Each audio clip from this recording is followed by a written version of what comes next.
What's going on? Welcome to another live edition of Real Fans Real Talk.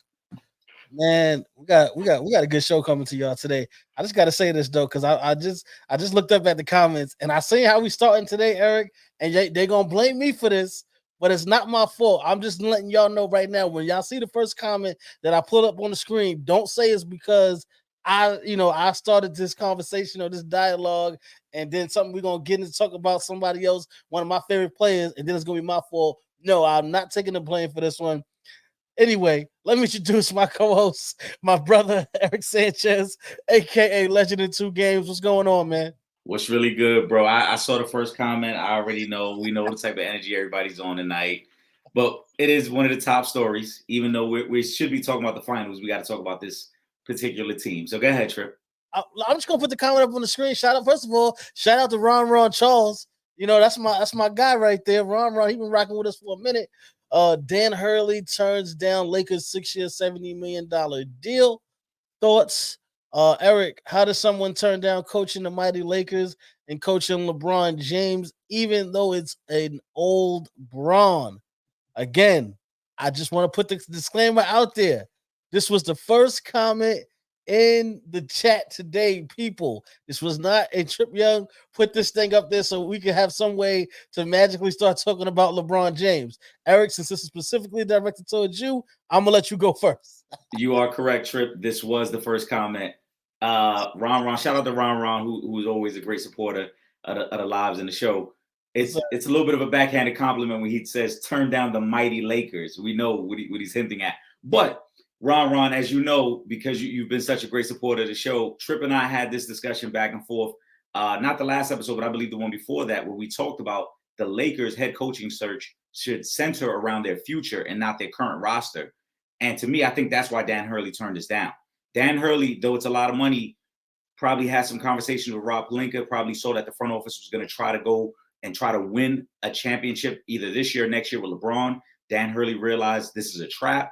I'm not going to get caught up in this, and I'm not going to become the scapegoat for LeBron when this doesn't work. Therefore, he turned it down. I also think this was some good business from Dan Hurley as well, because once he knew that he probably wasn't going to take the Laker job, he strung this out a couple longer days. UConn came back, and now is going to give him a raise as well. So he kind of gets the best of both worlds. He gets to stay in UConn, and he's going to get a raise to not take that Laker job. Absolutely. I thought Coach Hurley was playing chess, and I thought he played it perfect. Played it right. The Lakers deal went up. It was a lot of money, very lucrative deal, 6 years, $70 million.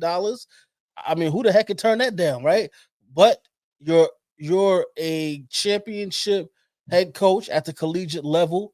I would say he's still in his coaching prime and got a lot of years left to go. You know what I mean? And UConn has turned into one of those tier one basketball programs that are winning national championships. In accordance to the Dukes and the North Carolinas and whatnot. So, if they come back with the bag, I'm home. I don't got to deal with the headache of what's gonna come because there's gonna be some headaches. All right, because ain't no guarantee. First of all, there's no guarantees that nobody's winning no championship, but it's even harder, when you're coming from where the Lakers are coming from and all of the things that they're gonna need to do to possibly get back to that point. So I think he made the right move. Let me ask you this, Eric. Since Hurley has taken his name out of the ring, where do the Lakers go now for their coaching needs? I'm sorry, you know where they go next, and it's one of the comments that's up here. I'm trying to go back. It's from Kyrie McKnight. It's going to be JJ Redick. Okay, It's going to be JJ Redick. Which leads back to, and this is why I love this question from Kyrie McKnight and his statement in there as well, because it's gonna all roads lead to JJ, which then leads us to believe that Braun has some input in this decision, which then solidifies what we already think, that Braun is trying to win a championship this year in LA. So therefore, I want my coach and I want you to build a roster now around what I want to do over the next year and a half, 2 years. So unless it's a complete dark horse or an assistant coach somewhere else, it's probably going to be JJ Redick, because it's going to be somebody who's going to allow Braun to play the way he wants to play and implement the offense that he wants to implement. as opposed to someone else. That was going to be another struggle for Dan Hurley as well. We got to acknowledge that. Dan Hurley takes that job. Dan Hurley's now got to implement an offense and get veterans to buy into his system, which is very difficult to do for a rookie head coach, especially when you're taking over a Laker job, a high-profile job like the Lakers. JJ's going to come in. JJ's a yes man to LeBron. We know what it is. And then JJ will ultimately live and die on their success. Yeah. Yeah. Excuse me. I think it is going to come down to JJ Redick. And again, that's a Blue Devil. That's a Duke University guy. I've been a fan of JJ Redick since college.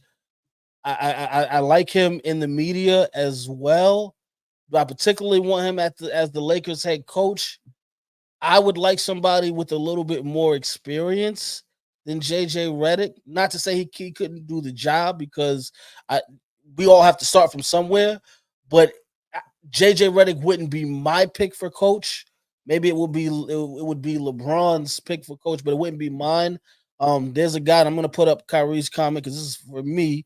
Trip, who do you want to be the Lakers coach? This has to be more of an AD hire, not a LeBron hire. I mean, well, first of all, I think the Lakers organization hopes were Hurley. They were bringing in Hurley, but now that Hurley, turns down the job offer, now you kind of got to go back in and say, all right, well, Braun wants this guy or AD wants this guy. You got to go back to the drawing board. But if it was my choice and I was picking a coach, I'm bringing somebody back who I know myself and Eric both have a lot of respect for. I think is a great head coach. I think he was one of the better head coaches during his time in the league, and that's Mark Jackson. Mark Jackson is a guy I would love to see come in. I think he is somebody that LeBron respects as well.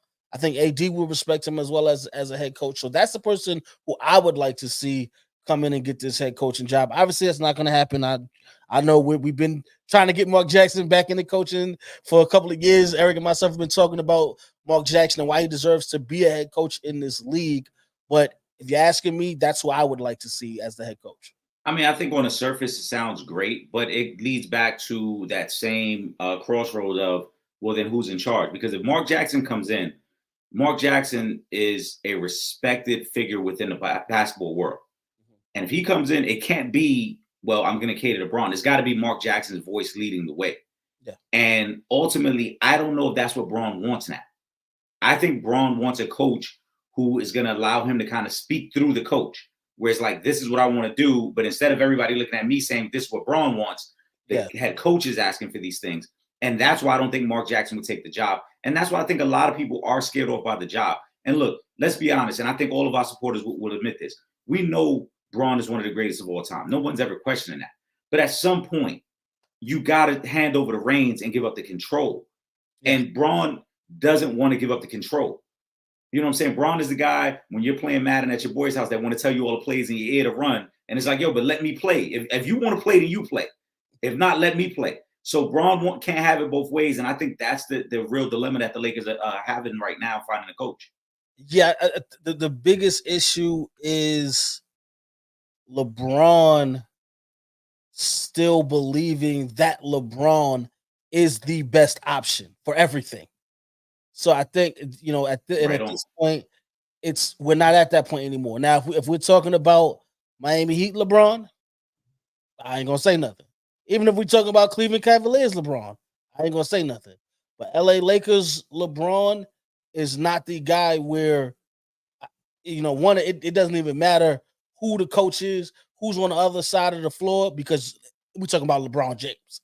But this is not the LeBron James, as great as he still is, this is not that LeBron James anymore. Right. And he's going to have to relinquish some of that power so that they can build something special and possibly get back to an NBA Finals and win.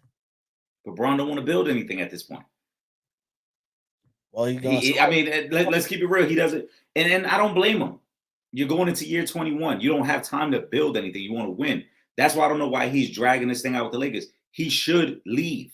He should explore his options and join up with a team that's closer to winning and that's more ready-made to win, as opposed to holding the Lakers hostage and wanting it done his way while also still trying to accommodate what the franchise needs. And what the franchise needs is a fresh voice and a new direction. Yeah, I agree. It's about that time. Let me go to this last comment from Kyrie McKnight, and then we're gonna start talking NBA. Actually, I think we got one more. I'm gonna take Hoopballer Scoops comment next, and then we'll start talking about the current NBA Finals. Kyrie McKnight says, "I wonder if coaching LeBron James, while it may seem like the best thing ever, but it seems like a stressful job. It was probably less stressful during the Miami years and even those last four in Cleveland. But now, again, when you're not coaching the most dominant player in basketball anymore, who can't just be the savior every night and get you back to the finals and get you a championship, it does things makes things a little bit more complicated as a head coach. And again, and again, this is not even just with LeBron James. Just you're dealing with superstars that are starting to come down from being the best of the best. It's going to get stressful because guess what? 85 to 95% of the time, you're going to take the fall for whatever goes wrong. And 85 to 90% of the time, you're not going to get the credit for everything that goes right.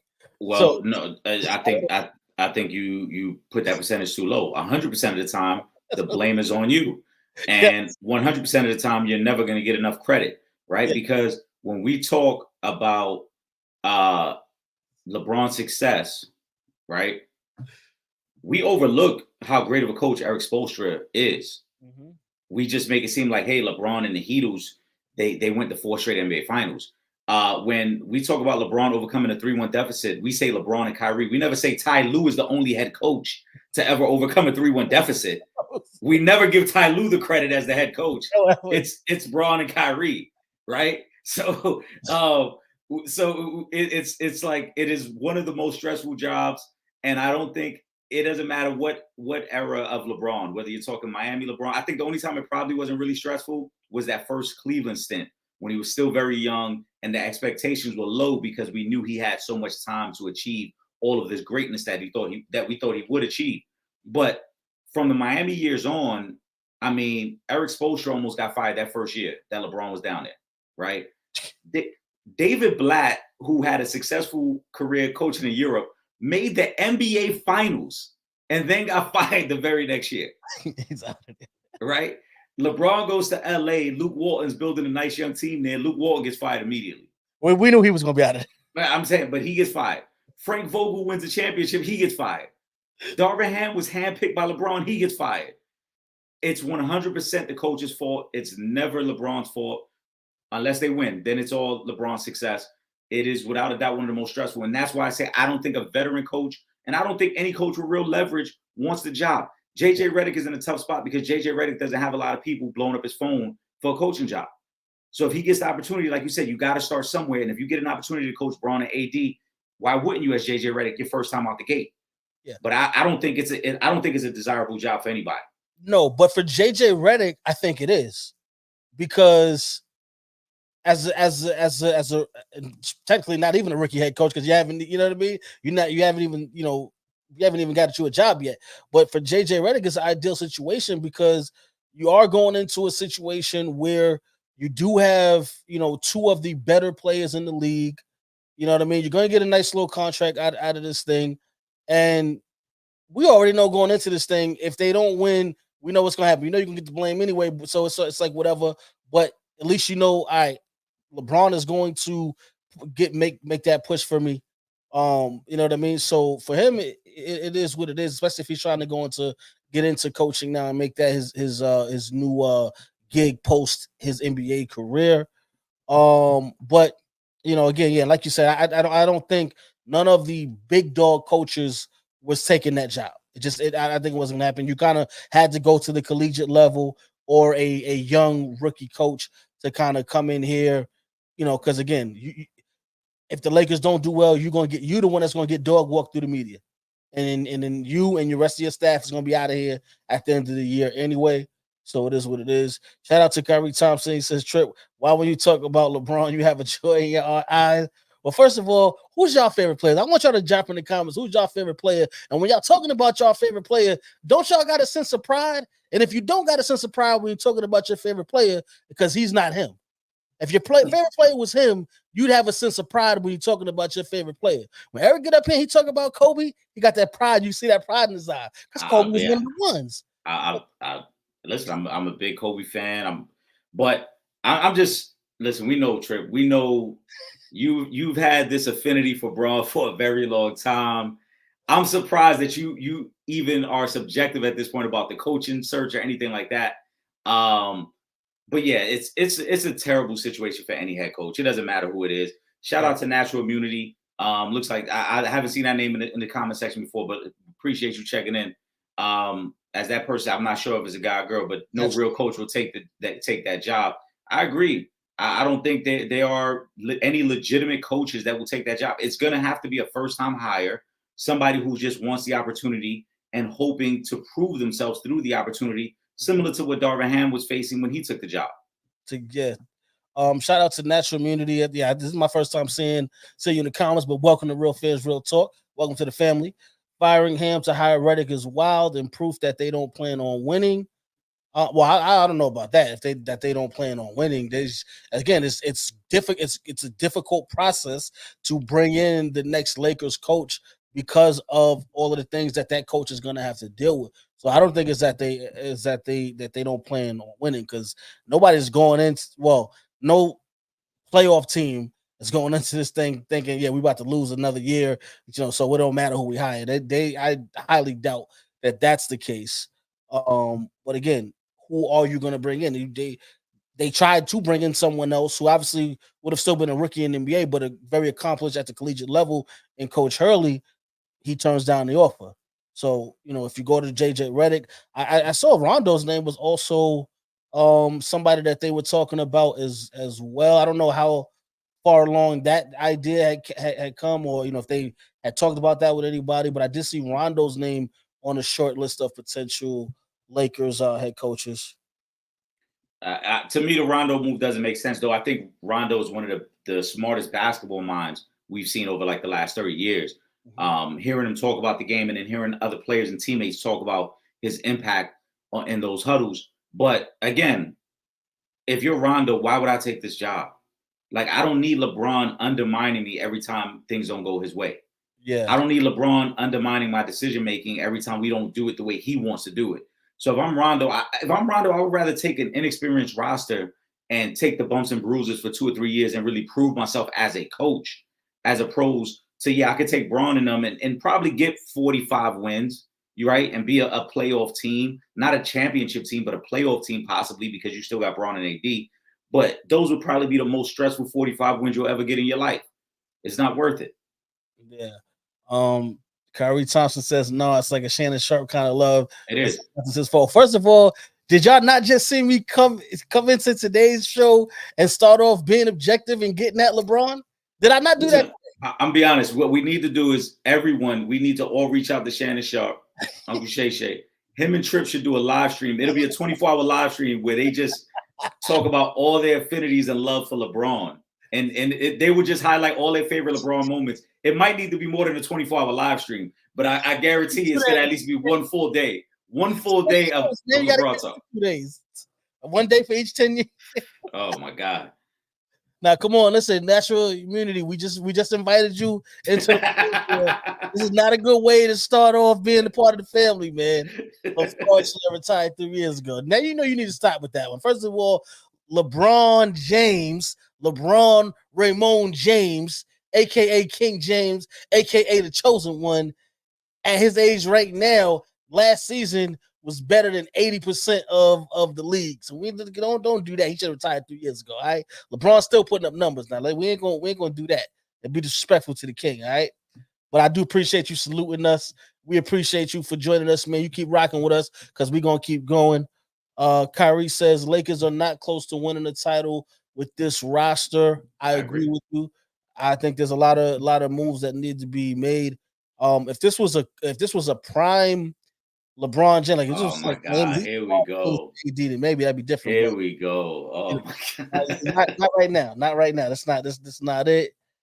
Hoop Baller Scoop, what's going on, man? LeBron does not affect winning anymore.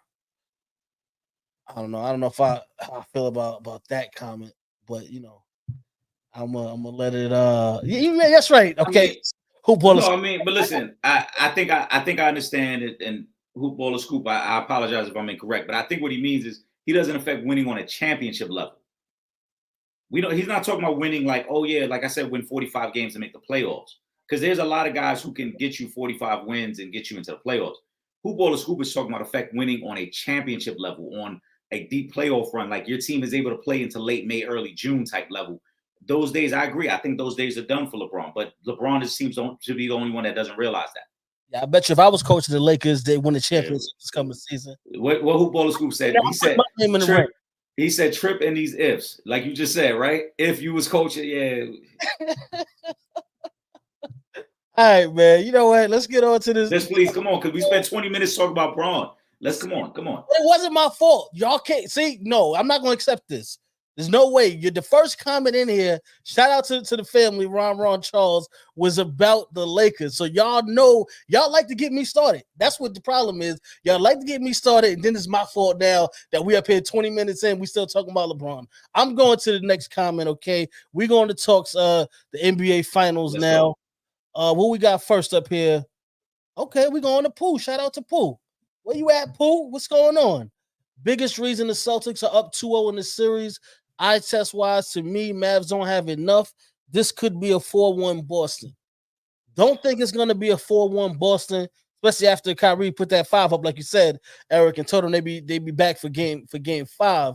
But I will say this, and this is something that I did say last week. I said that if Kristaps Porzingis is playing like Kristaps Porzingis, that changes everything. And what happened? Kristaps Porzingis is playing like Kristaps Porzingis, and it changed everything. And right now, as much as Jaylen Brown has been playing well, I kind of got Kristaps Porzingis leading the way for the Finals MVP right now with the first 2 game performances that he's had. This Celtics team is completely different when Porzingis is on the floor and when he is off the floor, and he has been the difference maker for the Boston Celtics in this series. I don't think anybody saw him doing what he's been able to do in these first 2 games, coming back fresh off of that injury just like that. There was seemingly no rust. Porzingis has looked good. I will say I'm not going to jump all the way out the window with Porzingis, because Porzingis has started off hot, and then in both these games in the second half, he's faded. Now, yesterday, not his fault. Obviously, he gets injured late in that game.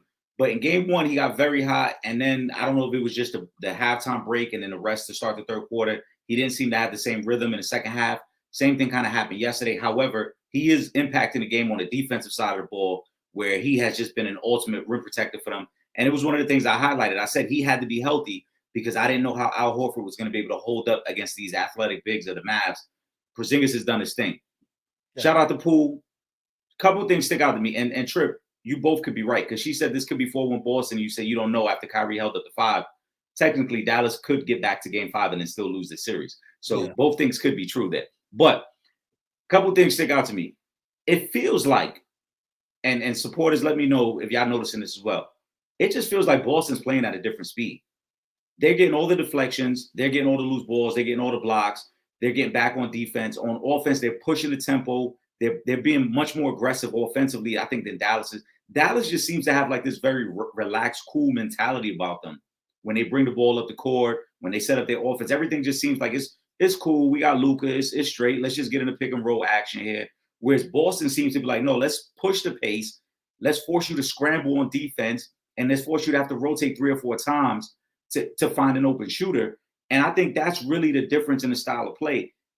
I don't think that, though Boston has looked very good in these 2 games, the real difference in this series has come down to the 3-point shooting. Because in both the games, the free throw attempts have been the same pretty much, though Boston took advantage yesterday better than Dallas did. But Dallas has outscored them in the paint. The turnovers haven't been crazy. Even though Luka's the only one playing really well for Dallas, the point differential at the 3-point line, to me, is what's really been the difference. Game 1, Boston wins by 18. And game 1, Trip, Boston outscored Dallas plus 27 from the 3-point line. In game 2, they win by 7. They outscored them plus 12 from the 3-point line. The 3-point line has really been the difference. Dallas has not shot the 3-ball well. Boston, even though they didn't shoot it great yesterday, in the second half they got going. That's really been the difference. Couple bad turnovers by Dallas yesterday in the second half. And Kyrie's just got to play a lot better, man. Kyrie, for what we thought we were getting from Kyrie, I know we had question marks about some of the other guys on Dallas, but I thought we were all willing to bank on. We knew what Luka was going to do, and we had an idea what Kyrie was going to do. Kyrie seems to be the only guy that we've talked about that really has not shown up for this series yet. In order for Dallas to even get back in the series and get a game, Kyrie's got to play better because I think Luka has done what he can do. Yeah, Kyrie has to step up. Good thing about Kyrie is he knows that. He understands that. I think he will play much better in Dallas. You mentioned 3-point shooting. Dallas coming into this series is one of the best 3-point shooting teams in the league. We have not seen that throughout these first 2 games. Again, I am going to attribute some of that to the presence of Kristaps Porzingis because, again, he is not just an offensive player. He can be one of the better defenders in this league, and he changes a lot of things. And we saw, these first 2 games, what he was doing on the defensively. He's got 5 blocks in these first 2 games. So that changes a lot of things when you're being limited in, you know what I mean, and you can't get to the basket and do what you're normally used to doing. That then takes away from being able to free up some of those guys on the perimeter that are your big 3-point makers. A question for you, Eric: if Porzingis, who says he should be good for game 3, but if Porzingis is not good for this series, how does that change things for you? I think it changes a lot because, like I said, my biggest question mark for Boston was going to be their interior presence. And I don't like the idea of Al Horford having to play 35-plus minutes a night for extended periods of time throughout this series. So that changes a lot. Their rim protection, their ability to space the floor. But when you're up 2-0, you give yourself the benefit of the doubt. And if he's got to rest game 3, he rests game 3. You buy him a little extra time.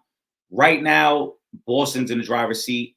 I think Boston looks good, even though they didn't play their best ball yesterday. The fact that they're still up 2-0, the fact that Jason Tatum hasn't played well, they are still in a great position. And I think they can afford, even if Porzingis misses a game or 2, I think they're still in great shape.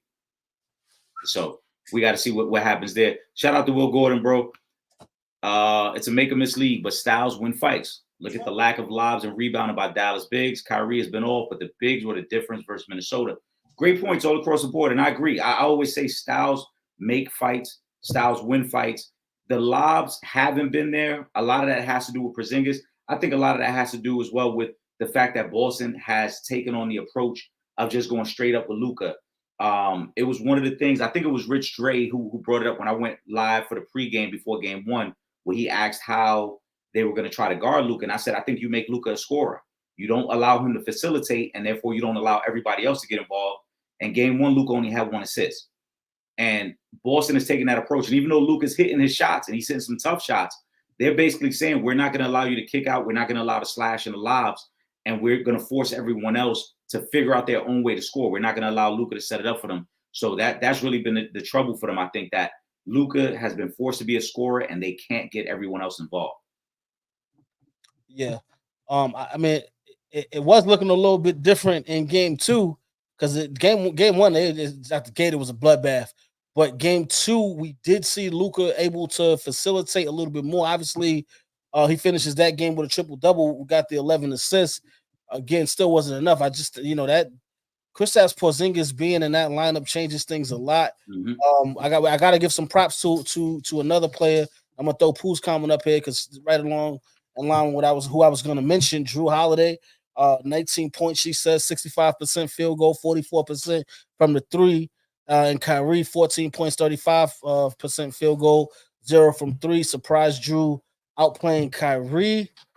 I'm not gonna say I'm surprised that he's outplaying Kyrie because I think I'm more surprised that Kyrie is not playing up to Kyrie level. But we can't forget that Jrue Holiday is an NBA champion. He's an all defensive player. He's, you know what I mean? So he's not no scrub that they just brought over. There's a reason why they went out and got the team that was their biggest rivals best perimeter defender and brought him over to play point guard.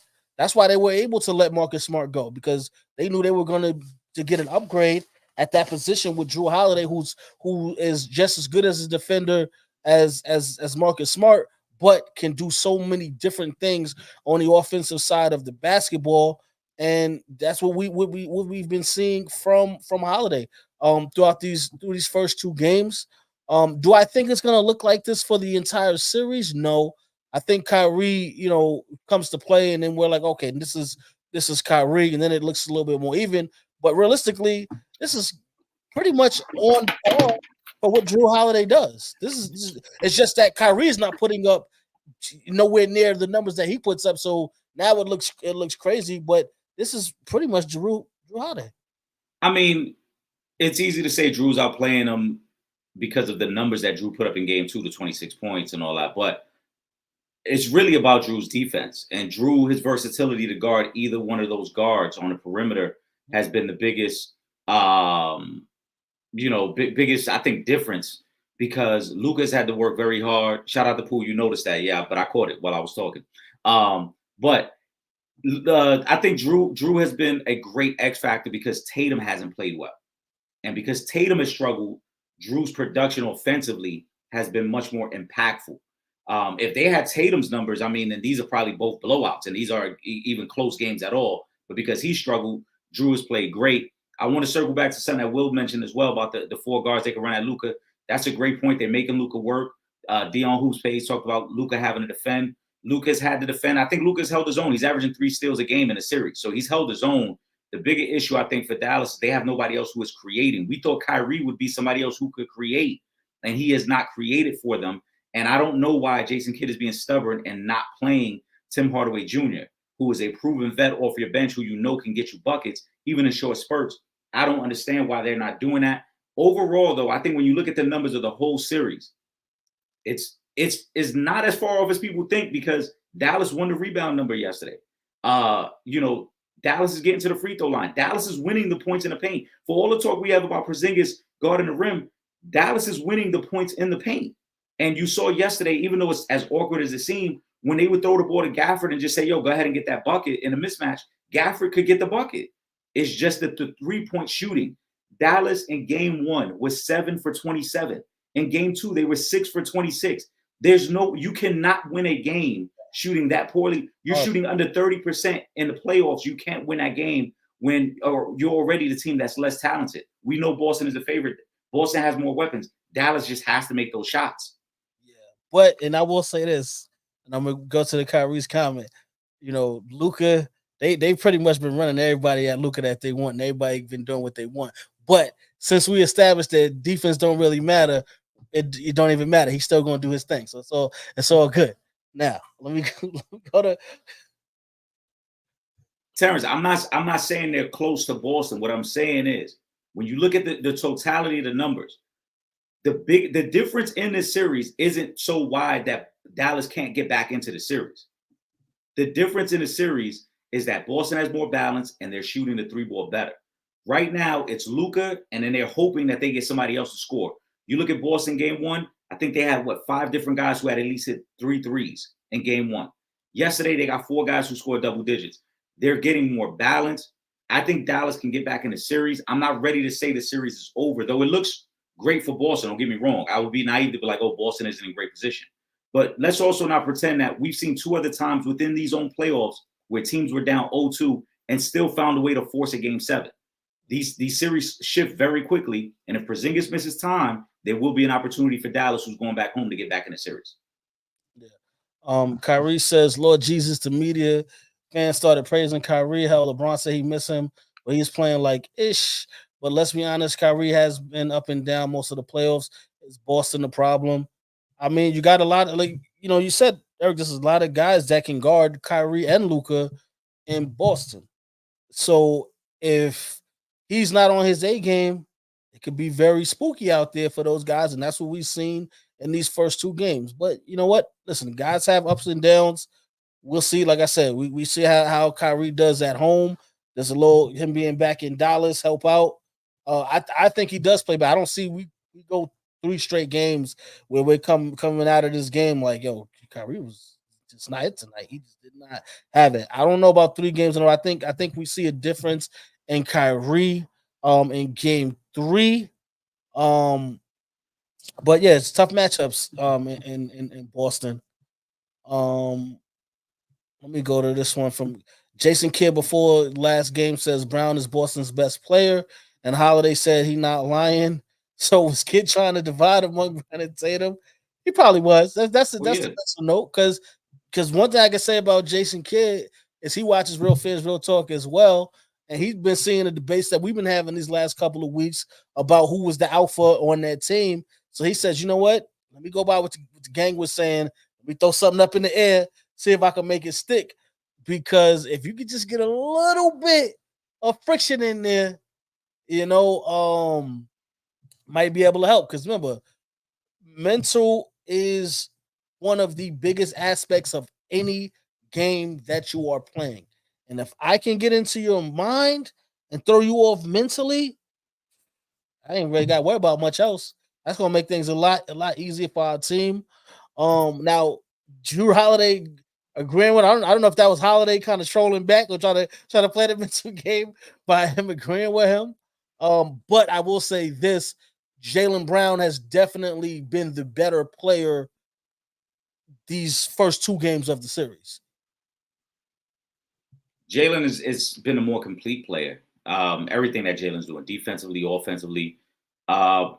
I respect what Tatum did yesterday, though. He realized that his offensive game, his shot particularly wasn't falling, and then he turned into a distributor and got his teammates involved. But I would still like to see him get a little more aggressive, going to the paint. He's settling for a lot of 3-pointers, not shooting the 3-point goal very well. And if you're Dallas, you live with that. You want him to just continue to jack up contested threes. But Jason Kidd was trying to create divide amongst that locker room. It was a mental game. He was trying to see if he could ruffle some feathers and maybe force Jason Tatum to be overly aggressive and force his own shot to prove, hey, I am the guy. I don't think it worked. I don't think it's gonna work because this Boston team has been together for quite some time. So they've been through some wars. I don't think they're gonna buy into that. But Jason Kidd's got to try different things at this point. Shout out to Will Gordon. What it do, baby? Jason Kidd is gonna have to spill a drink on purpose again or something. But all jokes aside, Boston just has more dogs than Dallas has seen. Yeah, I mean, yeah, I guess you could say that. But I mean, they just been outplayed, man. They just been outplayed. Let me go to Scoop Hoops question really quick. And now I'm gonna start going back up to the top. I do like this question. Can Kyrie have 30 plus and they still lose? Yes. Yeah, of course. Yeah, absolutely. Of I course. agree. It's about how impactful that 30 is. It's not just about scoring 30. And we all have seen that before. Cats that have 30. We've seen what Jordan put up with was 65 and lost to the Celtics that year. So anybody that can happen. It's about in the right moments of the game. If you make I mean, big shots. Right. It could happen to anybody, but the issue with Dallas is they still need the 30. They whether they win or lose, they still need the 30. Right? At this point, they need 25 from Kyrie. It can't be the 14 points. They need 25 from Kyrie. You still give me 20. Yeah, 20. Man, and shout out to Hoop School because he doubled down. He said, "I'm talking 30 with Luka having 30." Yeah, that's ideally that's what they want. Well, think about it, right? If Kyrie has 30, they win game 2, right? So they gonna need everything they can get from Kyrie. If Kyrie has 20, if Kyrie has 25, they have a chance to win game 2. Exactly. So I mean, that's really where they're at. They need Kyrie because it's not just the 30, like Trip said, it's the impact. Because if his shot is falling and then you've got to guard him differently, then it opens up the floor for those other guys and those slashes. Because we saw yesterday, look how hot Luka was early in the game, and then it allowed Luka to become the distributor. And you saw Derrick Jones start get going. You saw Gafford start get going because they had to guard Luka a little differently. Kyrie, they don't need to send any help because Kyrie ain't knocking down no shots.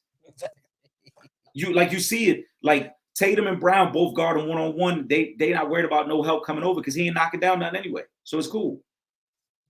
As long as he get going, then that'll change how they do. Then you have to start making some adjustments, and then we'll see who's the better coach and who can make the better adjustments. Right. Because again, once Kyrie starts playing like Kyrie, and if first of all, if Kyrie's averaging 25 in these first two games, you didn't already had to change up what you was doing defensively. Absolutely.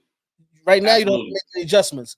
But if Kyrie comes out in game 3 and he has 25 and 7 and Dallas wins, now the coaching battle is gonna start. And we're gonna see, all right, what kind of adjustments are they gonna make and be able to make to stop Kyrie from putting up those numbers that's gonna help them win, because ultimately Dallas is going to go by how Luka and Kyrie go. It's not just on Luka. Kyrie has to play like the Kyrie that we were saying got snubbed from Team USA. And Scoop Hoop, we're going to get to your comment later on, because I heard all the chitter chatter about a particular young lady being snubbed, which I don't agree with that snub talk for in that particular case, but we're going to get to that later. Let me go back up to the top of the charts here. We got a lot of finals talk to go still. Don't worry, y'all. Where we at? Okay, let's go back to Terrence. What's going on? Yo, why does Luka act like every part of his body seems to be hurt, but not on offense? On offense, he doing because he doing the Jim Brown. All right. See, this was for the older heads that know about football. See what Jim Brown used to do, right? He'll run, get his little 6-7 yard, whatever he gonna get up, walk back to the line. He all hobbled and hurt, and then the next play he gonna run for 15 and run right over you. So that's what Luke out there doing, man. He representing, all right. He's in a Jim Brown. Listen, at this time of year, all the body parts hurt, but it started to feel better when the shot falling. The injuries only seem to appear when you miss a shot, because when you make a shot, you got that spring in your step, you're good. But once you miss a shot, it's like, my ankle ain't been right in a little bit. But I mean, shout out to Luka, because he was already playing with the knee and the ankle injury, and then he got like a chest contusion now, and he laid it on the line, man. He's still going. He's still going. You can't knock him, and he just put up another triple-double in the fight. You can't even be mad at him. Jason Tatum's final struggles, I think, because they 2-0, he gets a pass. I think with this team, they so deep they can win with him scoring 16 to 20 points. He did have 12 assists, so his impact has been felt. He has not played up to he might be a face of the league. He definitely has not played up to that level. And we came into the finals saying that if Jason Tatum wanted to put his stamp on becoming the face of the NBA, he was going to have to do what, Eric? Be the finals MVP. He has not been the finals MVP thus far in this series. Obviously, I know it's only 2 games, but that's 2 wins away from winning the finals. So you already halfway there, which you should have been already. And I told you earlier in the show, I got Porzingis as a fight. Jason Brown has outplayed Jason Tatum. You could argue Drew Holiday has outplayed Jason Tatum. And again, and a lot of this stuff does get brushed to the side because they're winning. But if Boston would have been down 0-2 right now, they would have been killing Jason Tatum in the media. I think if they would have lost last night, they would have been killing Jason Tatum. Yep. They would have been killing him, because last night was the night as the face of the team. We're not even talking face of the league, face of the team, that you were supposed to step up to the challenge. When everybody shot really isn't falling, when the offense is a little stagnant, he struggled. The 12 assists were great. Played solid defense. Good game overall. I don't think it was one of his better games, but you're right, Trip. If we're ranking MVPs, he's probably 4th right now, because I think Brown, Porzingis, and Holiday. No, I'm saying Brown, Porzingis, and Holiday have been more impactful through the first 2 games of the series, and he's getting a pass right now because they are up 2-0. If this series was 1-1 and Dallas had found a way to steal home court, there would be a completely different conversation taking place today amongst everyone, not just sports media, but amongst fans as well. And to me, he's got to play better. Listen, if they win it all, it isn't going to matter. And this just becomes a conversation that we have about him in particular to this series. But I don't think we can overlook that he has not, in some of these big playoff series, he didn't play really well in last year's Eastern Conference Finals. We know he didn't play well in the finals the year before that. He's not playing well in these finals. At some point, you are who you are, and we can't continue to make excuses for you. I mean, listen, it took a while for us to say, to really give Steph that step. Because remember, it was a while before when he didn't have a Finals MVP, and then he finally got one. So Jason Tatum can still do this, but it's just like, but just right now, he hasn't had that Finals game yet where we like, okay, yeah, he has really arrived. He hasn't had that yet. Not to say he won't have it this series, but to see that the team is winning and the way they dominated game one, the way they, were able to take off in the second half in game two. Like, I mean, I think after was it Pritchard hit that three at the half, like the Dallas had a little bit of momentum At the built end of the third quarter, that was a big shot, once he hit man. that three, it was just like I knew. I said, "No, that's over." That's like a big shot. That was such a dagger, and that's not even, the daggers usually come at the end of the game, but that was a dagger that was very early in the game where I'm just like, yeah, it's going to be another long night for Dallas. You know what I mean? But luckily for Tatum, the team is playing so well, so he is getting a pass, and there's not more added pressure. But as soon as they lose, you better turn off every TV. Don't go online because they are going to start killing Jason Tatum, because they're not only going to go by this performance, they're going to say, well, yeah, because he didn't really do much in games 1 and 2 either. Porzingis, Holiday, and Jaylen Brown, carried the guys. And it's going to get worse from there. So you better, for Jason Tatum's sake, you better hope they sweep the Dallas Mavericks, because once they lose, everybody's going to be talking, and it's not going to be pretty. Yeah, at this point, you can't do nothing about the first two games. You just got to keep playing. Mm-hmm. Ron Charles says, "How would you grade Luka's finals performance so far?" I'm gonna say A minus. I mean, you can't deny 30 and 10. You can't deny 32, 11, 11, and 4 steals. You can't deny that.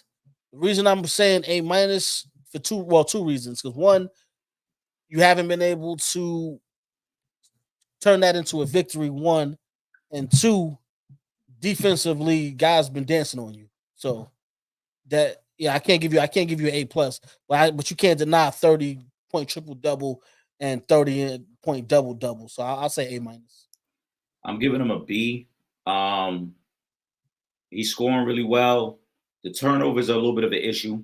He had 8 turnovers yesterday, so you got to be better there. Yeah. You know what I'm saying? But overall, I thought he's played as well as you can ask someone to play, considering what he's asked to do. Because again, no one else is creating right now. He's got to get his own shot and get everybody else's shot. He's rebounding at a high level.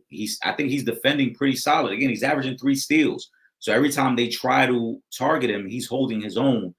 And really, it's a B because they haven't won a game. If they had won a game, I probably would have said it's a B plus, maybe an A minus, in spite of the turnovers. But they haven't won a game yet. So you're down 0-2, triple doubles and all that look great, but you're still down 0-2. Yeah, pretty much. Ron, talk about Boston's defensive versatility. A lot of that comes with Kristaps Porzingis being back in that rotation. But again, they have several two-way players. Jaylen Brown is a two-way player. Holiday is a two-way player who's an elite defensive player. Derek White is a two-way player. Tatum is a two-way player. And of course, Porzingis, who gives them probably the most versatility, especially now that he's back, is also a two-way player. Damn near the whole roster's full of two-way players. So yeah, they are a very versatile defensive team, and you got guys that can guard multiple positions. Basically, pretty much 1 through 4 in the Celtics starting 5 can guard multiple positions. So there's your versatility right there. Yeah. I mean, everything that you just said, along with the fact that because of that versatility, they don't ever have to worry about getting guys in foul trouble. You saw yesterday Brown picked up his second foul, I think late first quarter, early second. Then they were able to just move him off of Kyrie. He didn't have to worry about that. You could hide him a little bit on Derrick Jones or PJ Washington. Yep.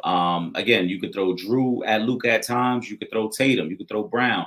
Same thing with Kyrie. You could mix in Derrick White. You got a rim protector. You got a guy like Al Horford who, though he's older, can still hold his own if you put him in pick and roll. So they've got a lot of different guys they can throw at waves at Luka, and that's allowing them to continue to wear down Luka, but also avoid any foul trouble. All right, let's go to this. Who we got next? Well, let me skip. I'm gonna come back to that one, Kyrie, because we're gonna get to that when we talk about Caitlin Clark. Kristaps Porzingis, the first 2 games balled out. Y'all surprised with how well he's played? I'm not surprised with how well he's played because I know who Kristaps Porzingis is at his best.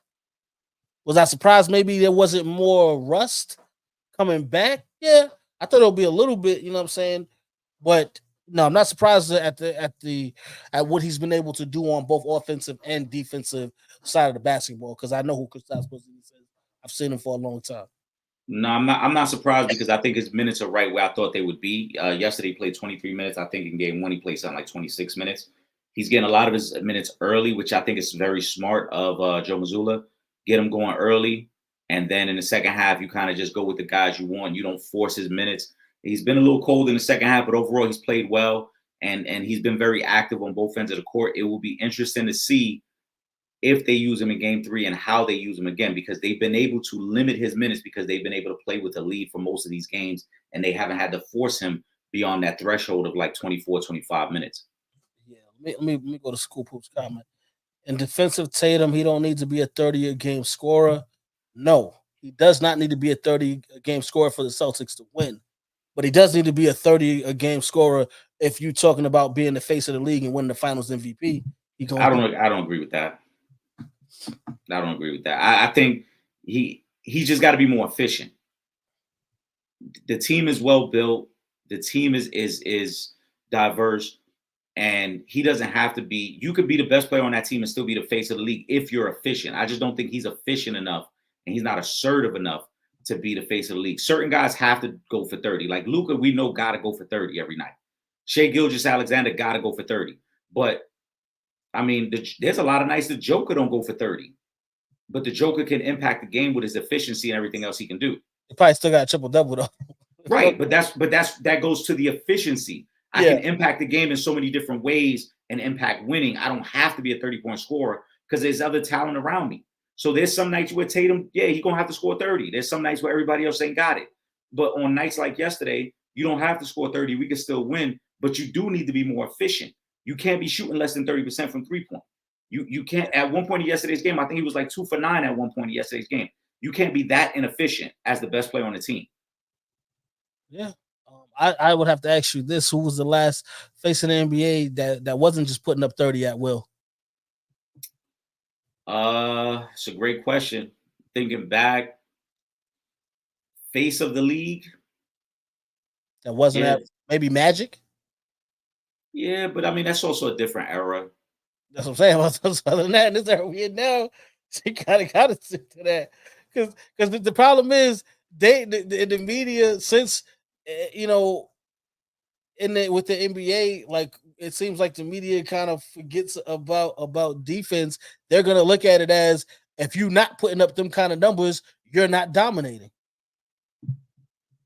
I don't agree with that because the media looks at Joker as a dominant figure. Does he average 30 a game? He's also averaging a triple-double.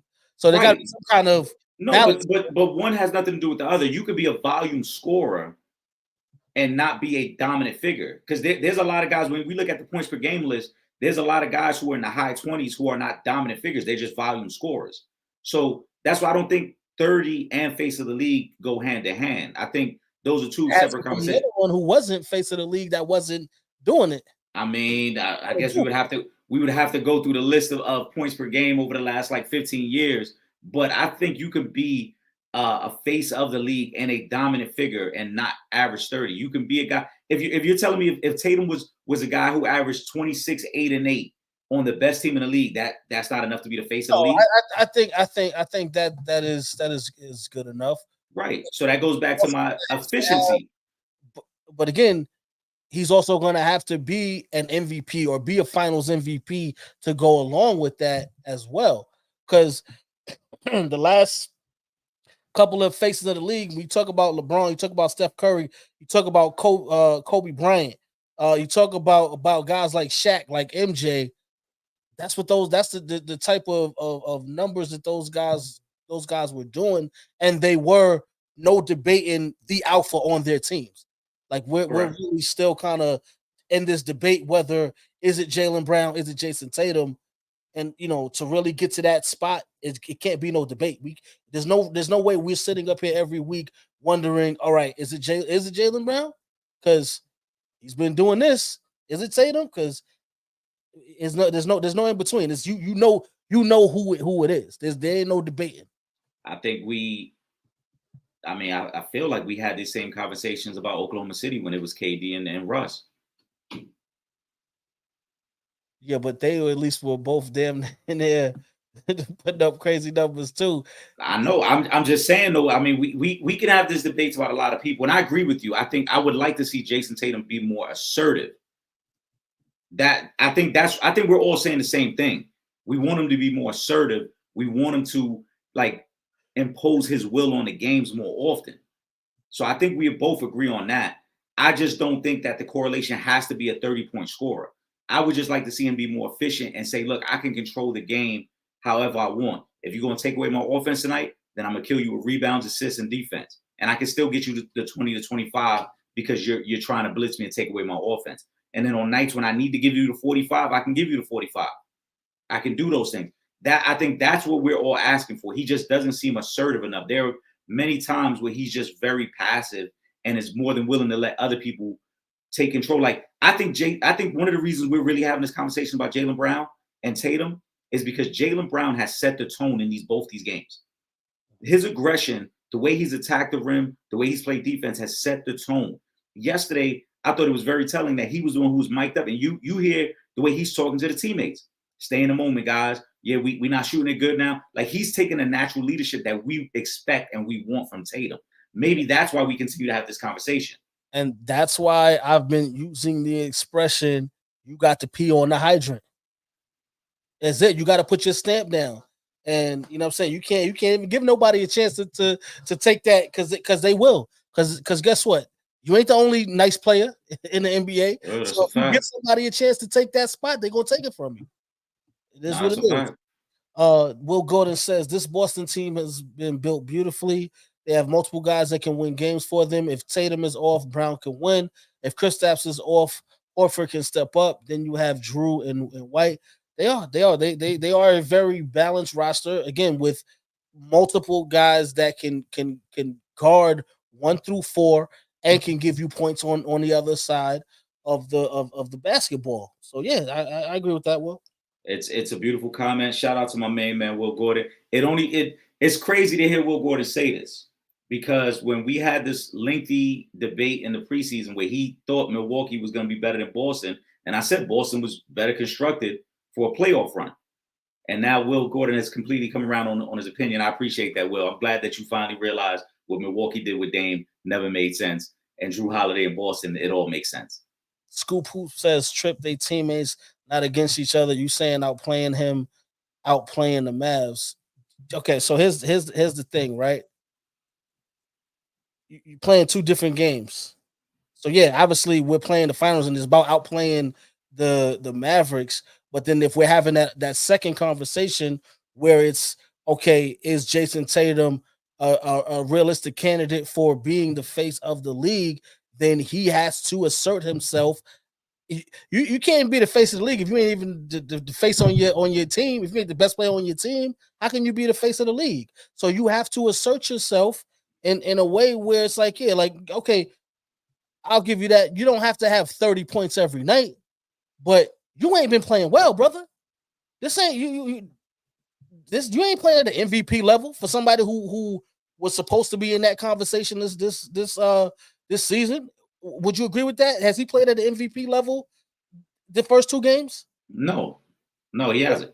That's what I'm saying. So yeah, he's being outplayed by 3 of his teammates in the first 2 games. He's been outplayed by. Yes, he has been outplayed by 3 of his teammates.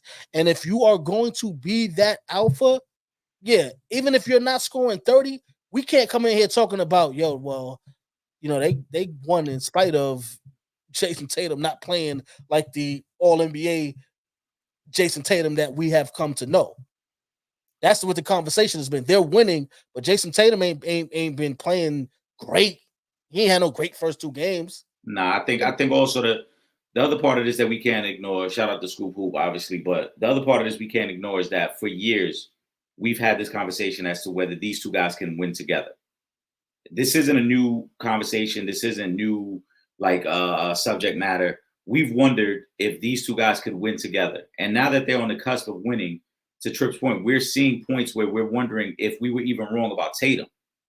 If maybe we were giving Tatum too much of a pass and thinking Brown wasn't the reason they could win, and now we're looking at like, no, Brown is actually the reason they are winning, and Tatum should be doing more.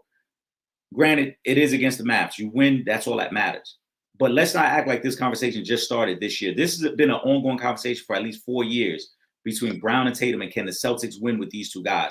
And I think now it's a culmination of it, because everyone is seeing it like one of them has got a lead, and it's been Brown. It hasn't been Tatum. And for years, we've been led to believe that Tatum was supposed to be the guy. Yes. There you go. Let me see. Let me go to Dion Hoop's page. Shout out to Dion Hoop's page. And y'all got to realize they're attacking Luka, so he's tired by the end of the game. Even though his numbers look good, but he's having to defend too. Yeah, that's a part of that strategy in the game plan. You wear him down so that towards the end of the game, it makes it tougher when you've exhausted so much energy, because you do have to defend. And again, the Celtics, one thing we've said about the Celtics is they have multiple guys that can put up buckets. So you're gonna have to guard somebody at some point. You got to play some defense. So yeah. Yeah, I mean, we talked about it. They attacking him, and that's cool. That's what they're supposed to do. And I think he's more tired just because of the offensive responsibility that he's had. It would be nice. I think there are times where you see him kind of come up court and like initiate on that side, go get something going over there. Like, let me sit this possession out. But too often he's got to initiate at damn near every possession, and he's getting attacked defensively. He's going to wear down, of course. Exactly. And Terrence, don't worry. All the comments are great, and we're gonna get to them all. Y'all keep sending them in. We gonna get to them. Don't worry, we still gonna get to Caitlin Clark, because I see all of the Caitlin Clark comments coming in as well. Let me just run through the rest of these NBA Finals questions, and then we'll start talking about Caitlin Clark. Matter of fact, let me just take a quick interim, really quick, to shout out the family. Bruce Carrington, Shoo, another one bites the dust. He is still undefeated. Won his fight this past Saturday on that card with Zayas, who also remained undefeated, beating Teixeira. So big shout out to Shoo and to Zayas on that. And shout out to all our Puerto Rican family out there. The Puerto Rican Day Parade and the festival went down this weekend in New York City. It was lit out here. So big shout out to everybody, man. All right. All right, let me get back to these next couple of comments. Let me see what we. Oh, let me just throw this one up here. Will says, "Can we give Steph Curry and Clay their flowers? They've been the only guards that I can remember to overcome the light skin curse in the finals." Oh my goodness! Shout out to Will. Let me get to these next comments. Go ahead. So it's not Tatum. Okay. Let me see. I seen one more down here, and then we can start talking about Caitlin Clark. Question: did Tatum say he want to be the face of the league? Who has pushed him to be the face? I don't think anybody has ever really said no one's ever said that. Face of the league. It's just when you nice, your name gets brought up in those discussions. Yeah. He's the top guy. He's never said that. No player has ever said, "Hey, I plan on being the face of the league." And as far as who's pushed that, I mean, that's been a narrative that's been talked about for most of this season and last year. When Tatum himself talked about being an MVP of the league. And then obviously I'm not sure, maybe Rich Ray might have missed the comment before, but it's one of the things that's come up in our comment section before, where people have asked, what is stopping Tatum from being the face of the league? And that's what's led to this whole conversation. So whether it's pushed, whether it's discussed, it's been brought up. We'll put it that way. Shout out to you, Monty. I see you in the comments. We always appreciate you checking in with us. I'm not sure about that second comment. I think Eric, you're gonna have to answer that one, but we'll get to that Vern, later. we got we got Vern coming back. Vern normally does the football with us on Friday nights. I'll let him know you said hello, Amani, though. But Vern, once we get back in the football season, we got him on Friday nights because that's when we do a lot more gambling talk. Yeah. Shout out to Will. Will says Tatum's skill sets is off the charts, but he ain't got that dog in him. I kind of agree. Not and maybe he does, and we just haven't seen it yet. Maybe he's going to turn up the next over the next 2-3 games, and we're going to see a whole different. He's going to put the stamp down and take the Finals MVP. But as of yet, I haven't seen it, so I kind of agree with you on that one, Will. Before we start talking, Caitlin Clark, Eric, who you taking in Game 3? Goes down Wednesday night. By the time we get back, I think Games 3 and Games 4 will have been played. If I'm not mistaken, right? Yeah. Games 3 and 4. I expect Dallas to at least get one of these games. So I think it is going back to Boston. I think it'll probably be 3-1. I think Dallas will get one of those games. So I'm going to say they get Game 3. And honestly, a part of me is hoping they get Game 3 because if they go down 3-0, we know it's over. And then NBA season's done. So I'm hoping they at least get Game 3 and then make Game 4 interesting. Yeah. I'm taking Dallas to win Game 3. I really want to take them to even the series up, but I got to see how they win Game 3 first. Yeah. If I feel like they kind of got things together, because again, remember, everybody knows role players, play better at home. So I think it'll be a little bit easier, especially now that they've made some adjustments and Luka was able to get back to facilitating the basketball, in a way he wasn't able to do in Game 1. So if they're able to build on that and then guys start knocking down shots, I think they could win 2 games in Dallas. But I'm gonna wait and see. But I'm picking them to win Game 3 for now. And then, like I said, once I see how that one goes, we'll Yeah, I think I agree. I got him for Game 3, and it'll be interesting to see if Porzingis' injury lingers, because then that could have an impact on Game 4 as well. But for Game 3, I think Dallas wins. Hey, can a player without? First of all, Imani, I love you. Pause. But I'm going to pause. As a female, if you posted this comment, so it's okay. But I got to pause this before I read this because it just sounds crazy. Hey, can a player without dog in him get dog in him?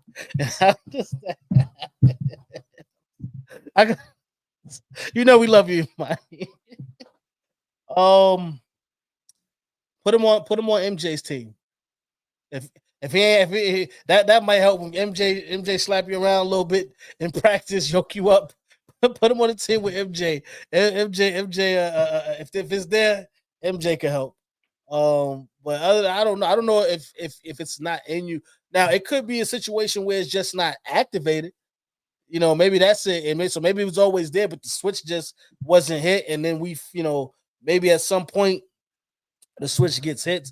But I don't know if it's not something that you have in you. I just it may just not be there, and that doesn't mean you can't be a great player just because you ain't got no dog in you. But I don't know if you don't have it, can you just get it? I don't know if that works like that. I can only think of one player in recent history that didn't have that dog that acquired it during his playing time, and that's Dirk Nowitzki, because Dirk early on was always viewed as a very soft European player. Mm-hmm. And then after they lost that series to the We Believe Warriors, when they were like the number 1 seed and they lost in the first round, they kind of activated. And that from that point on, that was the switch. Yeah, that was the switch. From that point on, he led the Mavs to the finals. I think he led the Mavs to the finals, obviously against Miami twice, winning one of those and becoming an all-time great. But he's one of the few guys that I can remember early on that he was a finesse guy, that the knock on him was like, yo, you could beat him up, you could push him away from the rim. And, he just doesn't have that mentality. And then after losing to that Warriors team, that flip was switched. Or that switch was flipped, I should say. Let me take Will's last comment, and then we're going to start talking Caitlin Clark. What's the difference between Tatum and Booker? Skills for days, but that light-skin-ish be jive weak. Both can be next level, face of the league type dudes, but in my opinion, they're both soft. They're similar, But I will say this: Devin Booker did play better in the finals than Jason Tatum did, even though they both lost. But I will say, give him the edge in that area. But yeah, I mean they're both face of the league candidates. But again, you have to win. It's hard to be the face of the league if you're not winning. Yeah, I mean, I don't know. The narrative around them kind of shifts based on the outcome of that particular series. Because I don't know if we were saying the same thing about Tatum when early on in his career when he was going toe to toe with LeBron and the Cavs, right? Like when he dunked on Braun, we wasn't saying, oh, he acting light skinned, he's soft. But over time, for whatever reason, he's developed this finesse game. And I think the same thing with Booker. Booker was amazing that year that Phoenix went to the finals. And nobody, I know me personally, I don't blame Booker for them losing. I just think Giannis had a historic finals run that beat them. But it was not, there was not much else Booker could have done to win that series. But if he wins that series, again, the narrative changes. Now we don't look at him as soft. We don't look at him as being weak or anything because you're a champion. So these narratives change series by series. We know that. Exactly. I don't. I don't know. You got to ask the light skin dude that. I don't know. Okay, I'm not light enough for you to answer that question. I swear, book over the last few years, we acting tough. Face. Well, light skin dudes do get red in the face That's when a they get fact. upset. So No, that's a fact. That's a fact. it is That what is a fact. but I mean, listen, much respect to both of those guys. Face of the league or not, they're both two of the top players that we have right now. Yeah. At the end of the day, we still got to give guys their flowers for what they're doing. Obviously, we want to see everybody win, but at the same time, we don't want to see everybody win because we want our teams to win every year. Yeah. So it is what it is. All right, let's Yeah. let's talk Caitlin Clark. Let me go back to this first Caitlin Clark question way back when, about an hour ago, when the questions started coming in. Okay, here we go. Kyrie Thompson says, "Is it a mistake to leave Caitlin Clark off the USA team? Her fans in an outrage. They say women want to grow the game, so you add the most popular woman." Yes and no. First of all, and I said this earlier, Caitlin Clark did not get snubbed. This was not a snub. A snub is like when you got an all when we had All-Star break and you got a guy that's been balling out all season and he don't make the team, that's a snub. Caitlin Clark has not played anywhere near as well enough to be considered a snub from the Olympic team. Now, if you're just basing it off of a college career, okay, then that's a snub. But if we go by what we've just seen over the last, was that 12, 13 games that she's played and it beats as being in the WNBA, no, she did not get snubbed. So for all of the Caitlin stands out there that just want to, just want to push her and she's, the greatest thing since sliced bread, no, she did not get snubbed. Okay, how I feel about the Olympics is you got to earn that spot. Okay, you have to earn that spot. Since she has been in the WNBA, right? And the women's team is comprised of WNBA players. She has not earned a spot on the Olympic team. What has Caitlin Clark done since she's been in the WNBA that says she should get a spot on the Olympic team on one of the, if not the most dominant teams, men or women, has been the women's Olympic team, right? For how many decades now? How many Olympics now? It's not even close. The USA women's team in comparison to the rest of the world. You got to earn that spot. That's not, we ain't just giving out Olympic, roster spots. And I saw somebody saying in the media earlier this week, oh well, Christian Leitner was on the dream team, but they based that off of what he did in college. He didn't come in the league and start sticking up the joint, and then they was like, "Yo, let's throw him on the dream team roster." He's coming off of Look, being a national champion. it's not, but it's not the same scenario anyway because that dream team was the first of pros. Prior to that, we always sent the collegiate guys. So that's why the Dream Team held the spot for a college player to try to keep with that tradition. Right. Yeah. They had just switched over. It's simple though, Trip. From a business standpoint, it's a massive mistake. She the hottest thing smoking right now. We know that. Everybody's paying attention to Caitlin Clark. And if you're trying to grow the game, women's game, yes, you would take advantage of putting her on the roster. But is it a mistake purely from a basketball standpoint? No. Because as you mentioned, there are other women that were more deserving of those 12 spots. And as Rebecca Lobo came out and released a statement today, prior to this, they had 3 summers of training camp, 3 off seasons of training camp leading up to this. So they felt that her just joining this past training camp wasn't enough time for her to get up to speed with everything they were trying to do offensively and defensively with their head coach. So they went with the players that the coach was more comfortable with. I'm okay with that. Only thing I'm gonna say though is if we're gonna complain about growing the women's game and the exposure of the women's game, then you should have kept Caitlin Clark on the team. Yeah. Because you can't have it both ways. Because as we've talked about before, women in the sport of the in women's basketball, I should say, have complained about the lack of exposure and the lack of pay equity. And now you get somebody who can grow the game for you, and you don't put them on a roster. So from a business standpoint, it's a mistake. But from a basketball standpoint, it's the right thing to do. Let me go to Kyrie's comment here because now if you want to have the snub debate, you can have it right here. Enrique Agumbale, second leading scorer in the W, was left off Team USA 2, which I think a 42-year-old Diana Taurasi still making this team. I think she still makes this team based off of her OG status. Just like about to be a 40-year-old Braun gonna make the Team USA. Yeah, like same thing.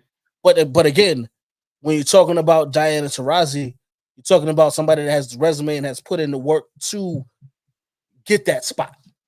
And when we're talking about women's professional basketball players and whatnot, she's definitely earned that spot. But again, if she wasn't there, then I want to see Enrique get up there and get that spot. If we're talking about basketball. Now, that's why I say the other side to that. If we're solely just saying, all right, we just want to grow the brand, then okay, then yeah, you can put Caitlin Clark on the team. But as a hooper, and I'm like, who done earned everything I got and fought to get to where I'm at and earn a spot on the most prized possession, you know what I'm saying? Being on that Olympic team and being an Olympic gold medalist, you ain't put in no work to get here. You ain't balling. If you was out here balling, if Caitlin Clark was averaging the number she was averaging her senior year in college coming into the league, I bet we would have probably seen somebody would have gave her a spot on that team. Yeah. But you still gotta earn some stuff too, man. Everything just can't be given to you, right? This ain't, So that's my take on that. Let me see. I know we had a couple of other comments. I want to know. Hold on. Will, you gotta. I'm gonna need a little more clarification because Will said Clark being on the team doesn't grow the sport; it grows the popularity. Don't they go hand in hand? If the popularity of the sport is up, the growth of the sport is up. Yeah, but if we're pushing subpar talent, not saying that she's subpar talent, but I'm just saying based off of what we've seen from her, right? Would you not agree that it's subpar thus far? Now, I'm not saying she can't be better. So but if we're not pushing the best product, is that best for basketball or for popularity?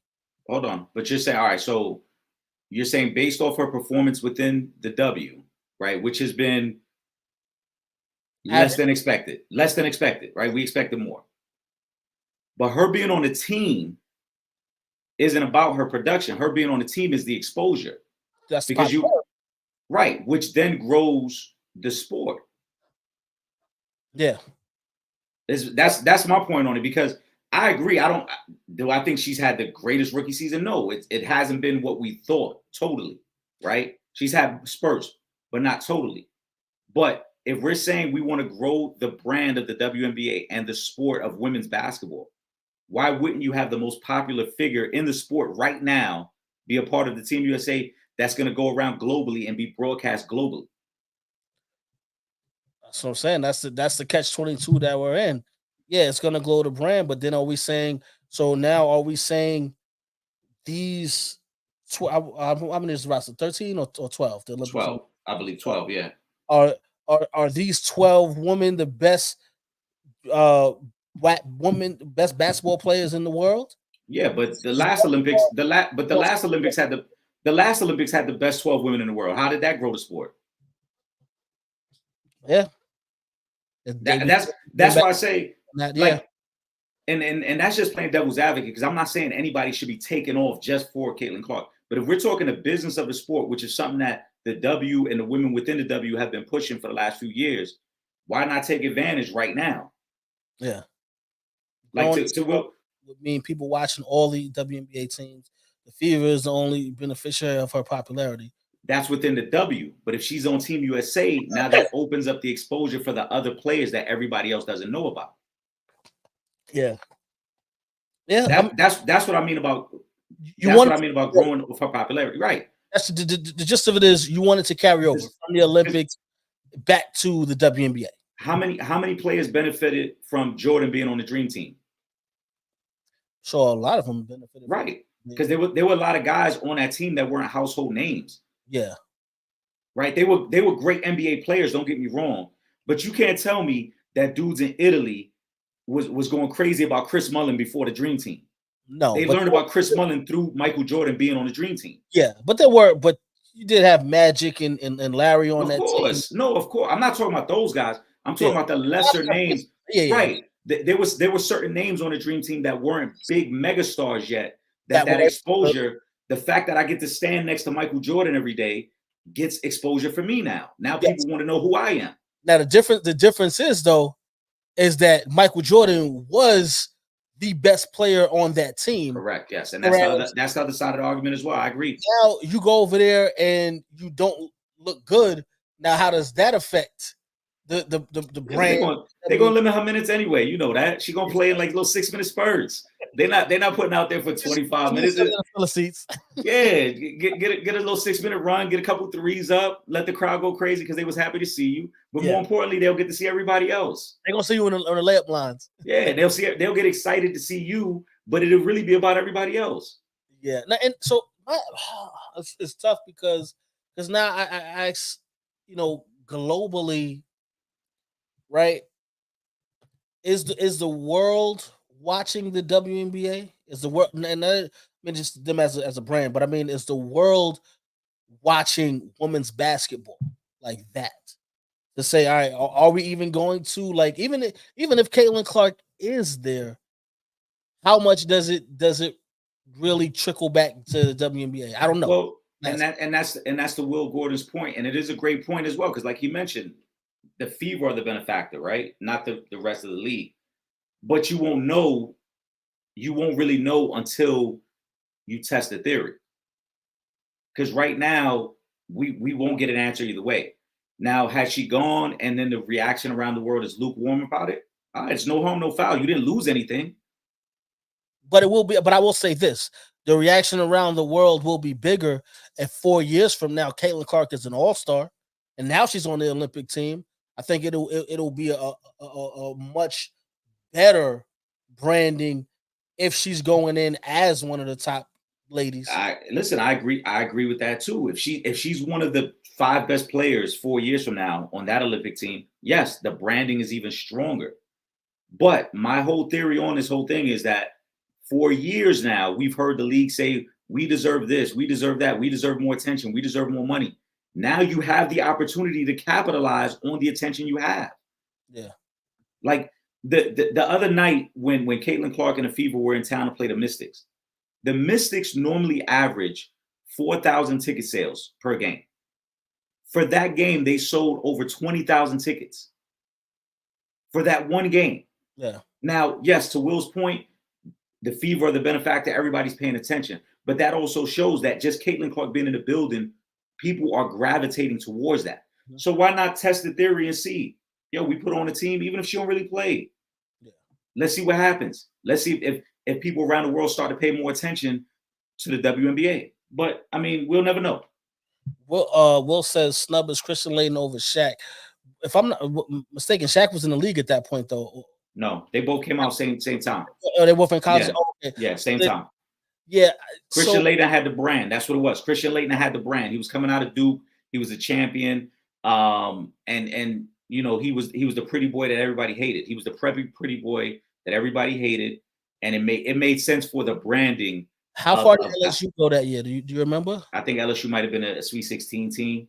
Yeah. So I don't think it was a snub. I just think because if LSU wins the national championship that year and Shaq's getting that same praise that Christian Laettner was getting, he probably makes the team instead of Christian Laettner. So I wouldn't necessarily say that was a snub because again, one thing we always say is winning does matter. So I don't think it was. I don't think in that situation it's necessarily a snub. I think we have like one or two more Caitlin Clark questions, and then we're gonna get ready to get up out of here. I just want to make sure I got everybody's comments before we do, because I know y'all be thinking we ain't gonna get to all these comments, and we done had bad comments today. So I'm trying my best to get to every comment. You know what? I'm going back to this comment while I'm looking for the other comments because I appreciate this comment here. Shout out to Natural Immunity, first time rocking with us. We definitely appreciate you for that. All right, let me see. I think there was definitely one more Caitlin Clark question up here. That's crazy. Okay, here we go. Scoop Poop says, "Yo, everyone on these sports shows are going crazy over Caitlin not making the USA team.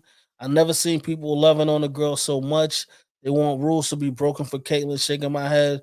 Love what she has done for the game, though. Yeah, it's a catch-22 because you love what she's doing for women's basketball.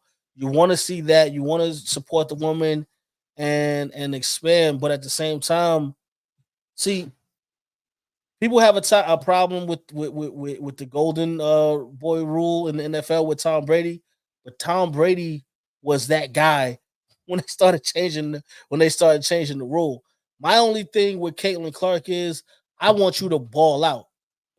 Then after that, once you ball out, I don't care about what anybody has to say about you to support because you're always gonna get that. But when you get that kind of praise and you're not playing well, that's when I have an issue with it. When we start saying you got snubbed and things like that, or we want to change, or we should let her do what she's gonna do just because she's gonna bring money to the game.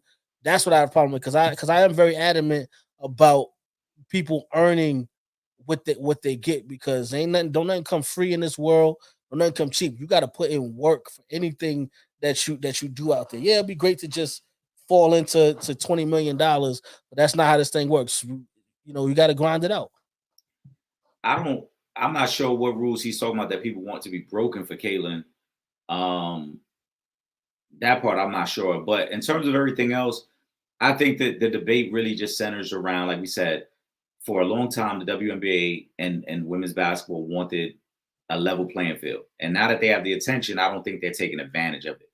To Tripp's point, and I agree, the spot should be earned. But it goes, and to what Will Gordon mentioned as well, because Will Gordon highlighted Breanna Stewart's resume, it goes both ways. There are some great women players who have not brought enough attention to the sport for whatever reason. People just don't gravitate towards them. People gravitate towards this young lady. And if you're the WNBA and you want to get the most out of this, I think you should try to capitalize on it. But with that being said, I mean, whether she on it or not, they're gonna win another gold. We know that. That's bound to happen no matter what. And again, we're talking about Caitlin Clark over and over, and it's going to continue to be a lightning rod topic. It's going to continue to be one of those situations where throughout the season we're going to talk about it, and no one's ever going to be happy about it, no matter what side of the argument you take. Because if she starts lighting up the league, we're going to get mad about that. So I already see where this is going with it, Trip. Caitlin Clark, the conversation about Caitlin Clark. If you don't. Yeah, it's going to be, no matter what, we're going to be playing devil's advocate every week talking about Caitlin Clark. Well, I'm going to end it off with Will's last comment here. Breanna Stewart was Final Four MVP 4 years in a row. Won at least 3 chips. Who's checking for her? Well, I will say this in regards to Breanna Stewart. She is, I believe, now I think it's 4 women in the WNBA that have their own sneaker. Asia Wilson just got added, but it's Breanna, it's Caitlin Clark, it's Asia Wilson, and INSQ, Sabrina, right? Sabrina that has her. Yeah, On. Sabrina got the Nike deal as well. She's 104.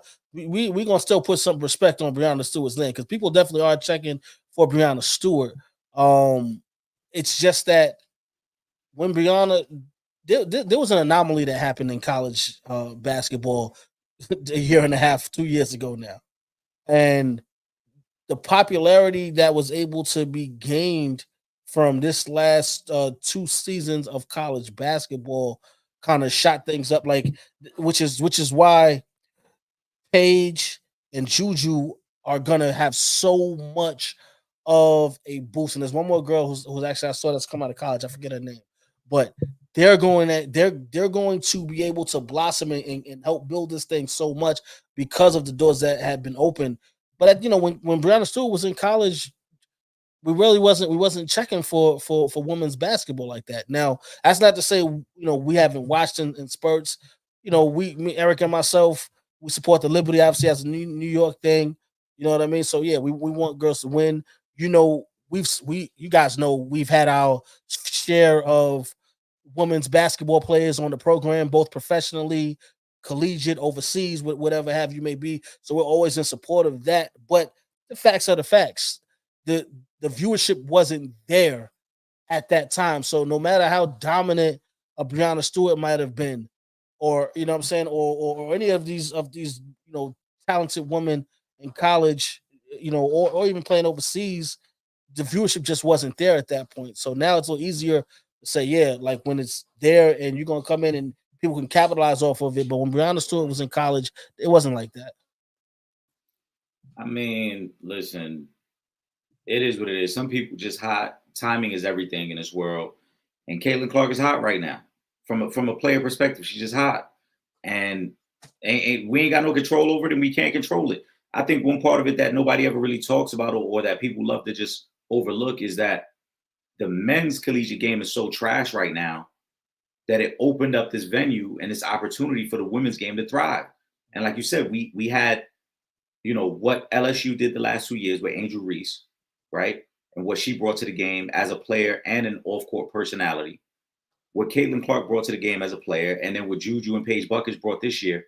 So the women's game is thriving because of what Caitlin, Angel Reese, Paige, Juju, what they're doing. And whether we like it or not, it's thriving right now. That's not a knock against Breonna Stewart. That's not a knock against Asia Wilson. When it was their moment, they wasn't this hot. That's just how it works sometimes. And it's not a matter of who's checking. Right now, they checking for Caitlin Clark.